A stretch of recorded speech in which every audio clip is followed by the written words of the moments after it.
കഴിഞ്ഞ ദിവസമാണ് doctor Robin രാധാകൃഷ്ണൻ്റെയും ആരതിപ്പൊടിയുടെയും കല്യാണം നടന്നത്. അതും ഗുരുവായൂർ അമ്പലത്തിൽ വെച്ചാണ് നടന്നത്. രാവിലെയാണ് നടന്നത്. ഈ ഒരു കല്യാണം എന്ന് പറഞ്ഞാൽ 6 ദിവസം നീണ്ടു നിന്ന കല്യാണമായിട്ടാണ് നടന്നത്. ഈ ഒരു 6 ദിവസം എന്ന് പറഞ്ഞാൽ അവരുടെ ഫാമിലി മാത്രമേ ഉള്ളായിരുന്നു. പിന്നെ കുറച്ച് ഫ്രണ്ട്സ് മാത്രമേ ഉള്ളായിരുന്നു. വലിയ രീതിയിൽ ആഘോഷമായിട്ടൊന്നും തന്നെ നടത്തിയിരുന്നില്ല. ഇന്നലെ കല്യാണം കഴിഞ്ഞ് ആരതിപ്പൊടി റോബിൻ്റെ കൂടെ പോകുന്ന സമയത്ത് ഭയങ്കര കരഞ്ഞ രീതിയിലാണ് നിന്നത്. അതും തൻ്റെ അമ്മയും അതുപോലെ തന്നെ ചേച്ചി എടുത്ത അനുഗ്രഹം വാങ്ങിച്ചിട്ടാണ് പോയത്. അതുപോലെ തന്നെ ഈ ഒരു കല്യാണത്തിനെക്കുറിച്ചും റിസപ്ഷനെക്കുറിച്ചും റോബിനും അതുപോലെ തന്നെ ആരതിപ്പൊടിയും പറഞ്ഞിരുന്നു. റിസപ്ഷൻ 21-ാം തീയതി, വരുന്ന ഫെബ്രുവരി 21-ാം തീയതി എറണാകുളത്ത് വെച്ച് നടത്തുമെന്നാണ് ആരതിപ്പൊടിയൊക്കെ പറഞ്ഞത്. അതുപോലെ തന്നെ റോബിൻ പറഞ്ഞ കാര്യം 2 വർഷത്തെ കാത്തിരിപ്പിന് ഒടുവിലാണ് കല്യാണം കഴിച്ചത്.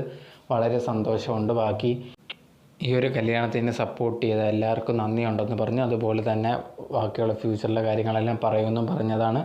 ഈ ഒരു കല്യാണത്തിന് ആരതിപ്പൊടിയുടെ അച്ഛൻ ആരതിപ്പൊടിക്ക് ഒരു ഓടി കാറാണ് സമ്മാനമായിട്ട് കൊടുത്തിരുന്നത്. ആ ഒരു വീഡിയോ ഒക്കെ അവർ തന്നെ സോഷ്യൽ മീഡിയയിൽ പങ്കുവച്ചിട്ടുണ്ടായിരുന്നു. വളരെ നല്ല രീതിയിലാണ് കല്യാണം പോയത്. ഇനിയിപ്പം എറണാകുളത്ത് വെച്ച് 21-ാം തീയതിയാണ് അവർ റിസപ്ഷൻ നടത്തുന്നത്.